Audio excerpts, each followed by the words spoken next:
Hey there, hi to everyone out there, whether you're listening from your bed, your car, maybe you're out for a walk. Wherever you are, I'm really happy you're here.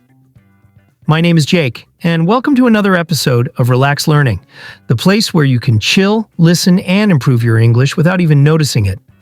Now, let me tell you something. If you stay with me until the end of this episode, I promise you, yes, promise, that your English vocabulary and listening skills will get better, one little step at a time. Why? Because you're not just studying, you're listening to real, natural, personal stories, just like this one today. All right, no more waiting. Let's dive right into the story. So, this happened on a Saturday morning. I remember waking up feeling relaxed, with no plans for the day. The sky was a soft blue, with just a few white clouds floating around like lazy little boats. It felt like one of those days where the universe is telling you, something interesting is going to happen. The weather was perfect. Not too hot, not too cold. Just the right kind of breeze that makes you want to be outside. You know that feeling when even your coffee tastes better because the whole vibe of the day is just right. I took a deep breath and felt this calm energy all around me. I grabbed a coffee, put on my headphones, and went out for a little walk around my neighborhood. The streets were quiet except for the occasional dog barking in the distance, or someone watering their plants. I wasn't walking anywhere special, just following the sidewalk, enjoying my music, and letting my thoughts wander. Sometimes those are the best kinds of walks. No destination, just discovery. As I was walking, I noticed a small sign outside a cute little building. It was handwritten with colorful markers and taped to the glass door. It said, "Book Club Meeting, all welcome," and had a little smiley face drawn next to it. Honestly, it felt so inviting that I smiled back at the sign without even thinking. I thought, hey, that sounds interesting. I hadn't read a book in a while, and maybe this was the universe's way of saying, hey Jake, time to get back into it. I shrugged, took another sip of coffee, and decided to step inside and see what it was all about. I walked in. The room had warm lighting, comfy chairs in a circle, and the faint smell of cinnamon. Maybe from someone's tea. People looked up and gave me soft smiles, like they already knew me or were happy I showed up. The atmosphere was relaxed, almost too perfect to be true. I sat down. Someone handed me a small black notebook and said, "You're going to love this week's topic." I looked at the notebook and noticed a strange symbol on the cover, kind of like a triangle inside a circle.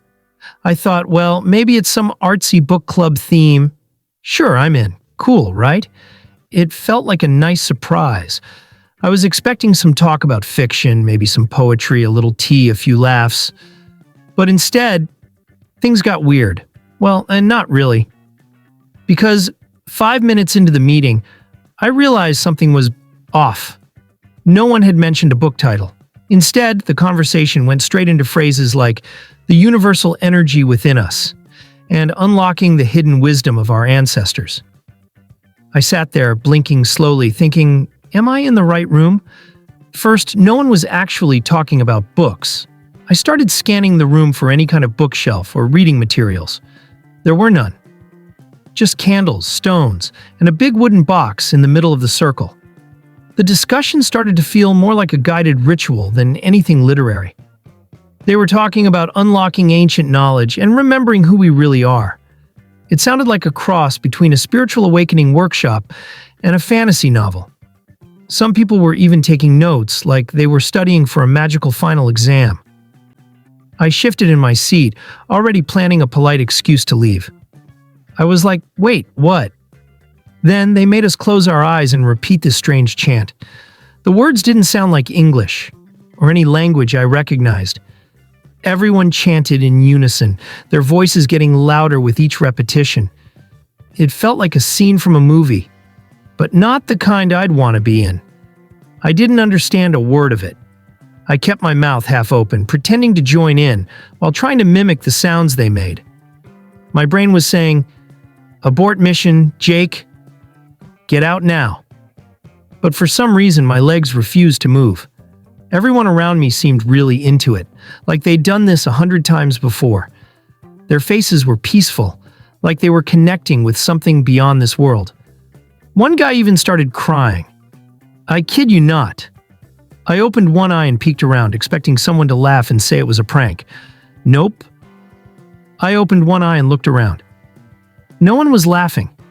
This was serious. The whole room was quiet now, eyes still closed, breathing deeply like we had just summoned something from another dimension. I was officially scared, but too awkward to just walk out. I mean, what if I offended the keepers of the ancient light? One guy next to me whispered, "Don't worry. The initiation is only weird the first time." He said it with such calm confidence, like this was a perfectly normal Tuesday activity.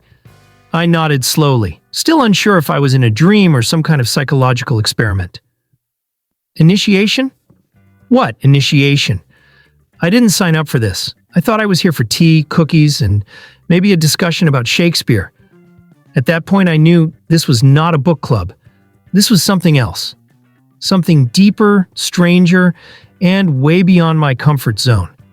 But I was already in the middle of it, and I had no idea how to leave without looking rude or suspicious. Turns out I had walked straight into a weekly meeting of a secret society. Apparently, they've been meeting every Saturday for years, right under everyone's noses. They believed they were keepers of ancient light, whatever that means, and that outsiders who joined by accident were chosen by fate. And guess what? That day, I was the chosen one. Well, lucky me, they welcomed me like I was some kind of prophecy. One woman even offered to cleanse my aura with a feather. I had never felt more out of place, or more confused. I didn't say a word. I just smiled, nodded, and tried to look as ancient and light-keeping as possible. Inside, I was panicking, thinking just make it to the end and then run. Outside, I was the picture of calm, spiritual acceptance. After the meeting, someone gave me a weird stone and told me to place it under my pillow and watch my dreams carefully. The stone was cold, heavy, and had a little spiral carved into it. I still have it somewhere, probably inside an old drawer. I did put it under my pillow, not for the magic, but because I was curious what kind of weird dream it might give me. Needless to say, I didn't go back next week, but I still pass by that building sometimes and smile to myself. Part of me wonders what they're doing in there, and if they still think I'm chosen by fate. But you know what? Even though it was super strange, it also made a great story. It reminded me that life is full of unexpected turns, and sometimes those turns make the best memories. And hey, now I know that not every sign that says book club is what it seems. Lesson learned. Always read the fine print. Or maybe, Saz, just ask more questions before you sit in a circle and start chanting with strangers. So, what do you think? Have you ever accidentally walked into the wrong place at the wrong time? Or maybe the right place at the weirdest time?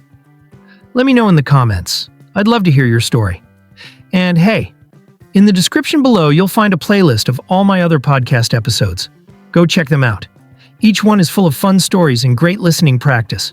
Don't forget to subscribe to the channel, give this video a like if you enjoyed it, and as always, thank you for your amazing support. Until next time, keep listening, keep smiling, and stay curious. See you soon.